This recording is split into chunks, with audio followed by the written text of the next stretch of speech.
arrived in Philadelphia in 1964. I went there to study at the Academy of Fine Arts.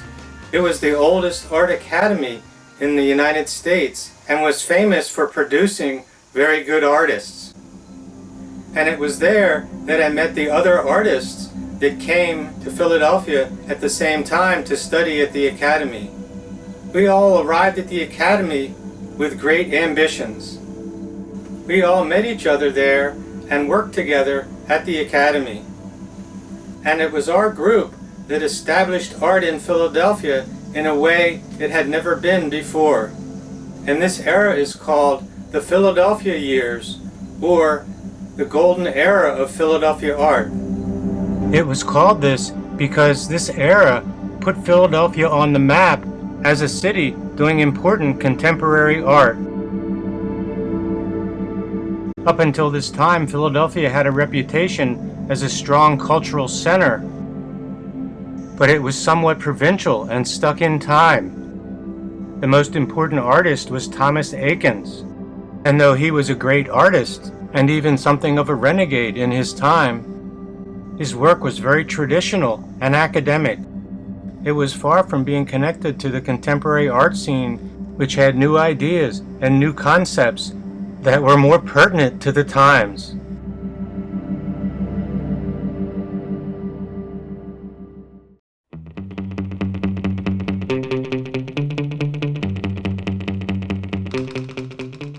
The artists who came together at that time were James Havard and Murray Desner, Virginia Maitland,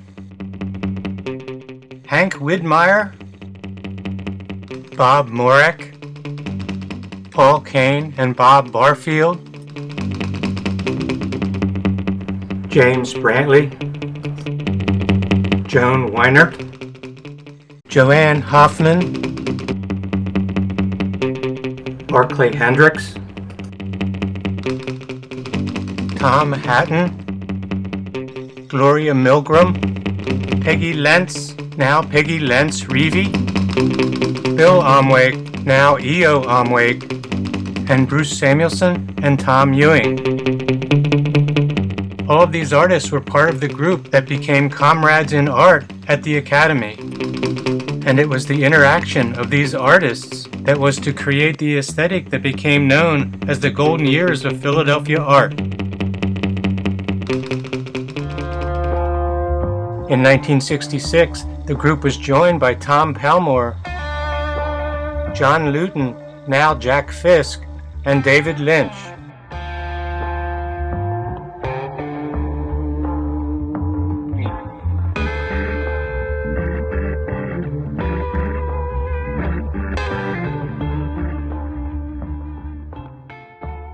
At this time, the Academy was still a true academy. That is to say, the instructors didn't have a set curriculum. They just taught good art. And while some of the instructors, as we used to say, were stuck in the mud, only teaching academic and traditional approaches, there were a few instructors who encouraged contemporary ideas.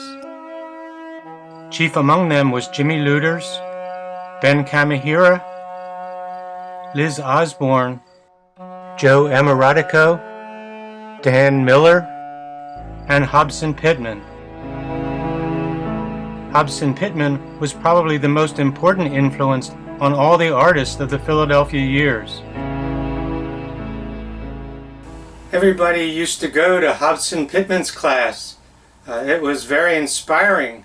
He taught all the artists of the Philadelphia group. His class was on Thursday, and we would all trundle our paintings over to the Academy at 7 o'clock in the morning for the class that started at 9 o'clock. There was a long list, and everyone wanted to be on the list early so that they would get their painting looked at that day.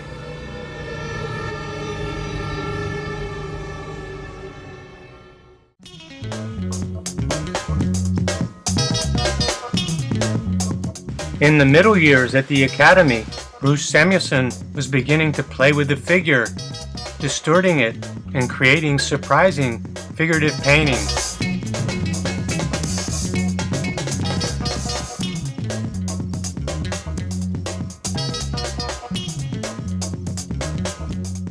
Virginia Maitland was doing powerful abstractions.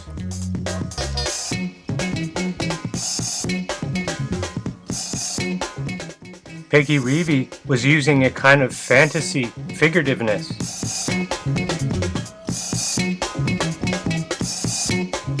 Hank Widmeyer was doing iconoclastic yet very interesting abstractions.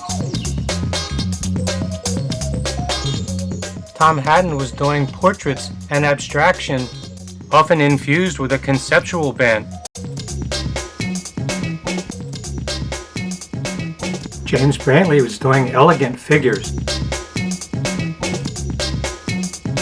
Tom Palmore was experimenting with biomorphic forms.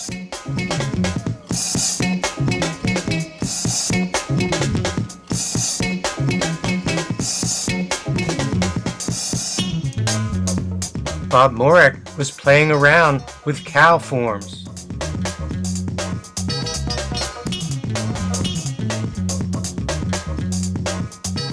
Theo Omwake was beginning to discover optical illusion and the idea of bad taste as subject matter.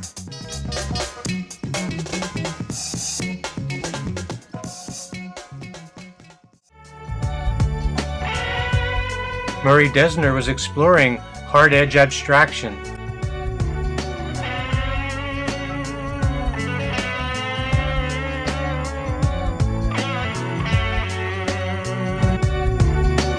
Barclay Hendricks was doing interesting and creative figurative work. James Havard was playing around with somewhat Hockney-esque forms and ideas.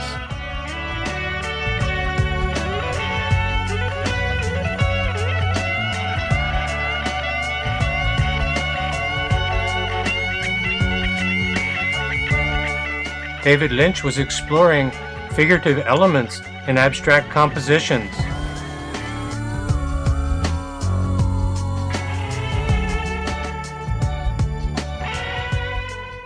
Jack Fisk was experimenting with Siegel-esque casting of figures and geometric sculptures.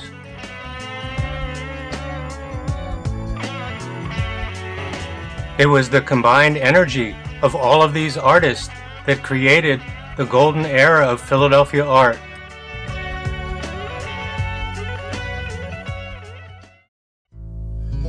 By 1969, a strong bond had arisen between these core artists.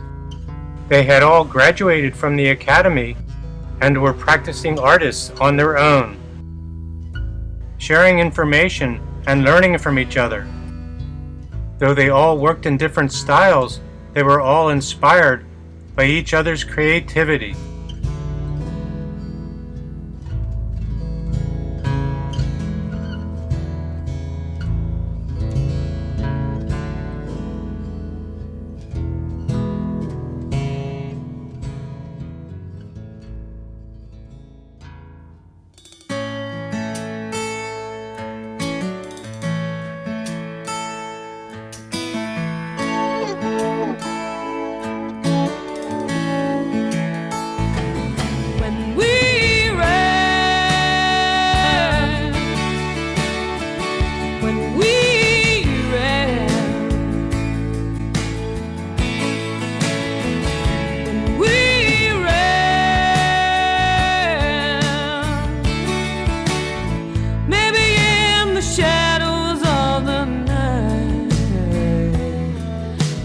Couldn't tell right from wrong.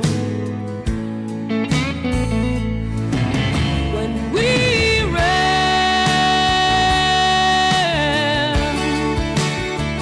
when we ran, when we ran, maybe it was time slipping through our hands.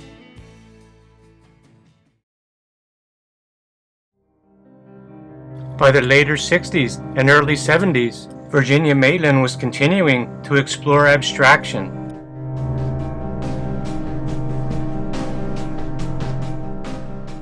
You know, you just wanted to be there working all the time. And then, you know, you'd like talk talking to the other students about your work, whether did I get that, what I was trying to do? You know, what do you think? You know, does it work? Is it a painting? Am I getting there?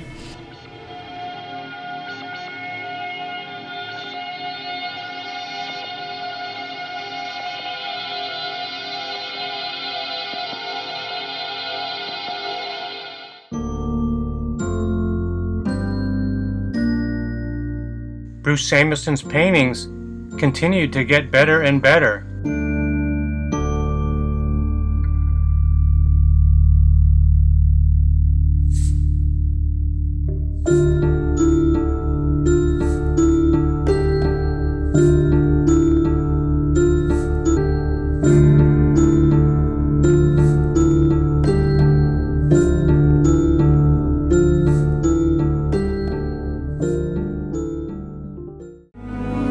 By this time, E.O. Omwake was pushing bad taste further and beginning to play with all-over pattern.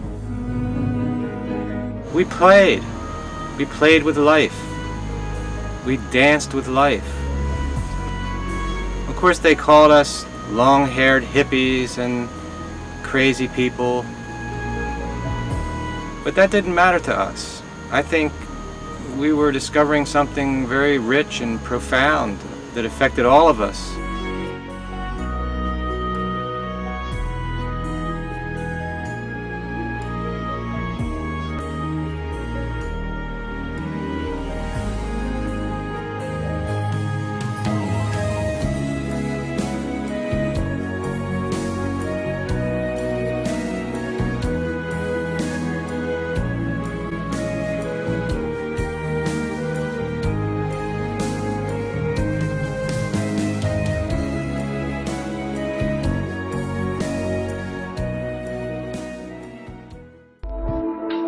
James Brantley was combining figures and cityscapes in a somewhat sophisticated primitive approach.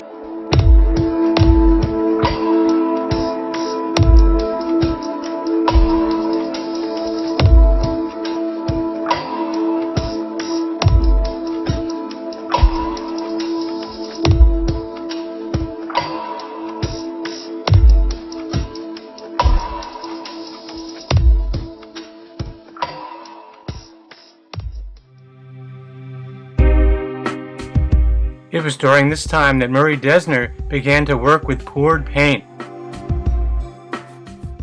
The idea when I was at Fleischer was to sort of make my hand athletic. And I really was, when I got to the academy, I was just wanted to see how athletic I could make it and how delicate I could make it. And then I sort of started the whole world of painting.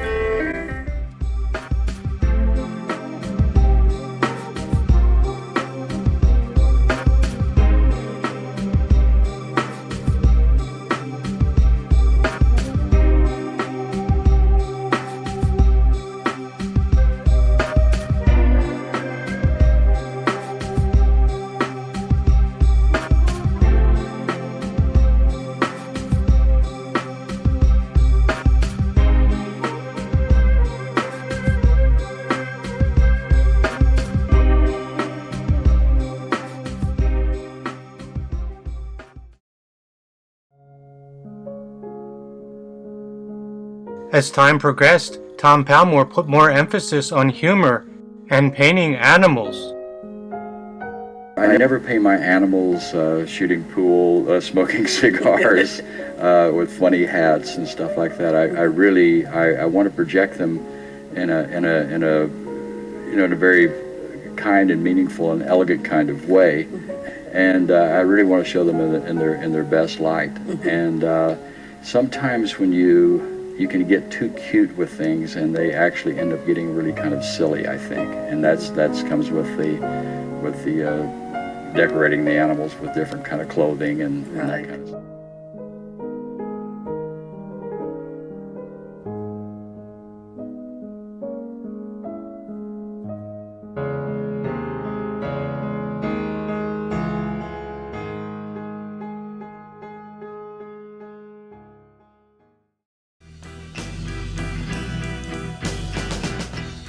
James Havard was beginning to use pearlescent paint and invented a technique of making floating abstract shapes.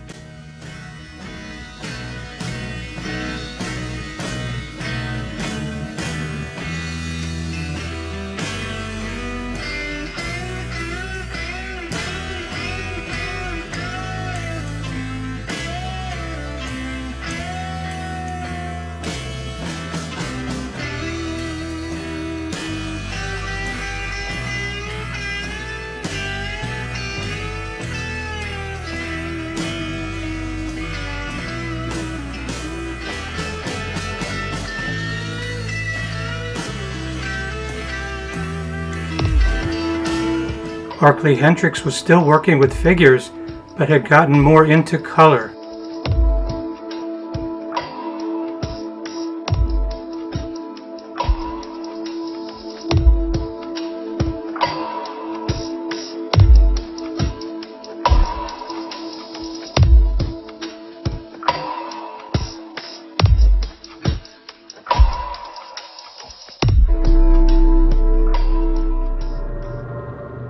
David Lynch was doing elegant, if somewhat strange, black paintings that had a kind of Bacon-esque influence. And it was during this time that he began making films.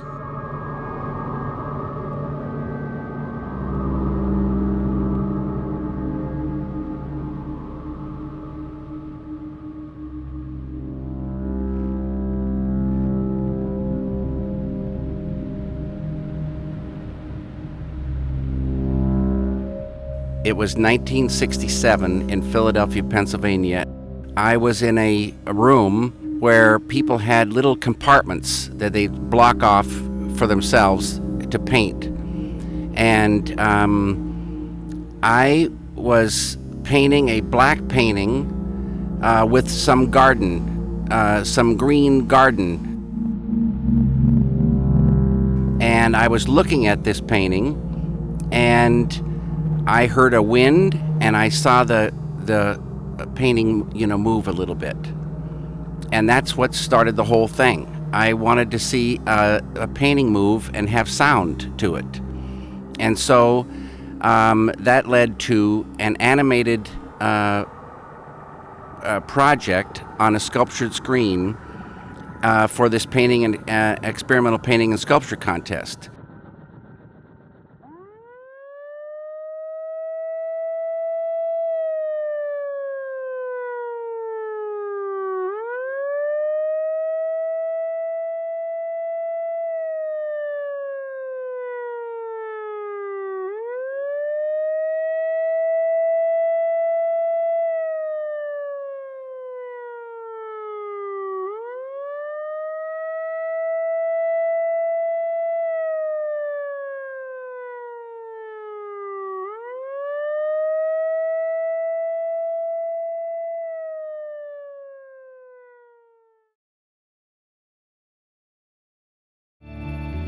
So the golden era was underway with its cast of characters, and they were doing good art. Yet it would never have been noticed if it hadn't been for the Marion Locks Gallery. James Havard, Murray Dessner, E.O. Omwake, and Tom Palmore became part of the Marion Locks Gallery and started showing their work there.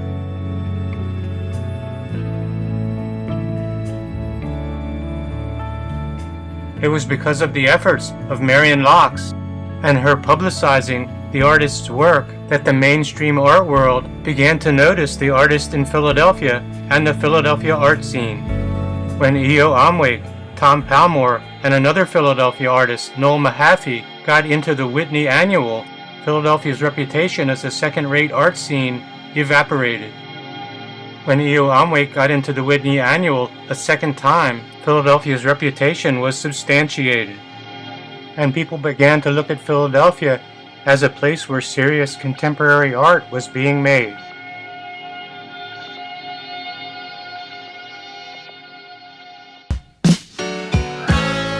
For these artists, the Philadelphia years was a magical time.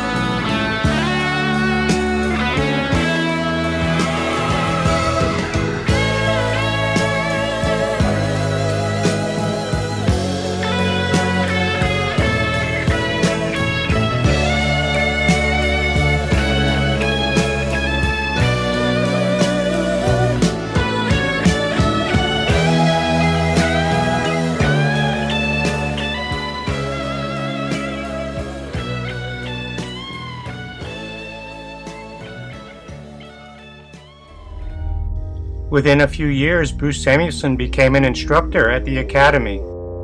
He continued to evolve, working with figures. He continues to work until this day.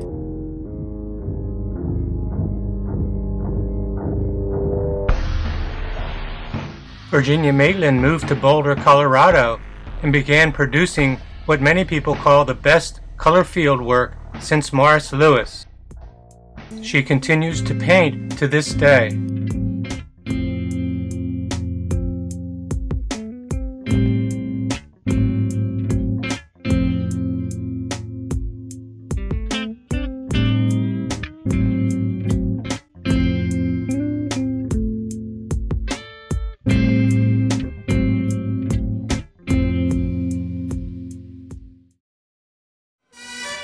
Peggy Reevy moved to California and continued to evolve her primitive, realistic, fantasy-like images with an edge.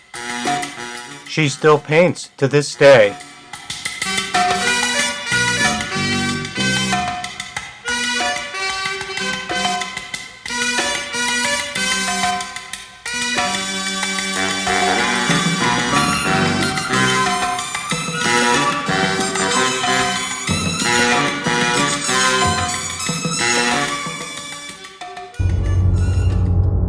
Tom Palmore moved to Oklahoma, then settled in Santa Fe. He continued to evolve his realistic imagery mixed with humor.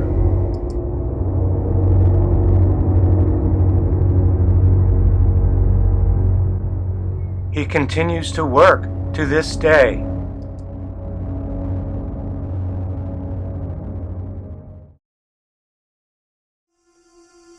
James Brantley continued to evolve, focusing on large, expansive spaces. He continues to paint to this day.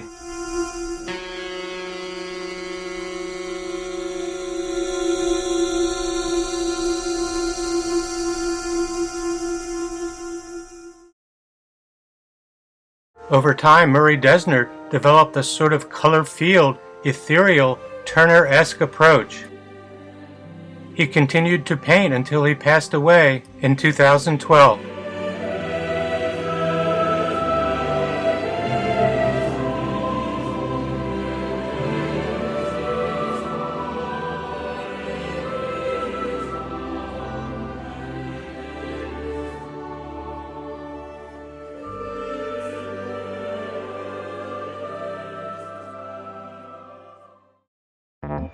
E.O. Omwake continued to experiment with many approaches. His mainstay became non-representational painting and abstraction with representational elements.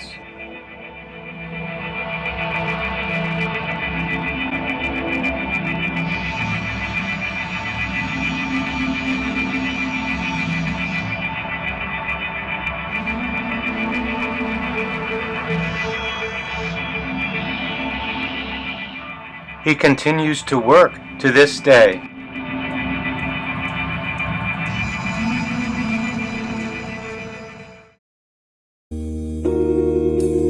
Unfortunately, Barclay Hendricks passed away in 2017. But in his career, he established a strong place for himself in the art world. He leaves an enduring legacy of fine paintings.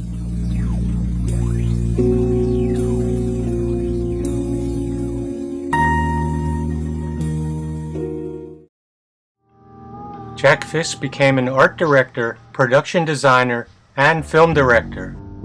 He was nominated twice for Academy Awards, one for the movie There Will Be Blood and the other for The Revenant.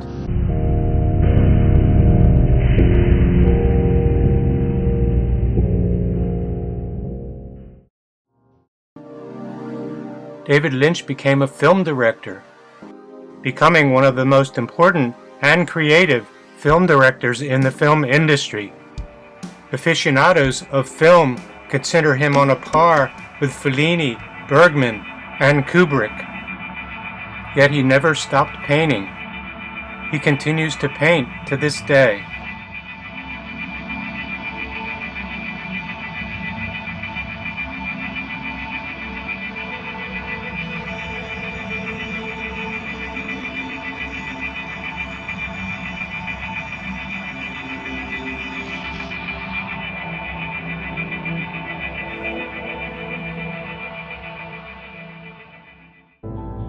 James Havard went on to become an internationally recognized artist. His floating shape paintings made him famous.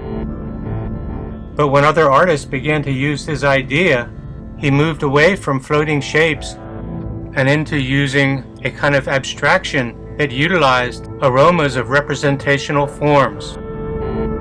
He still paints to this day.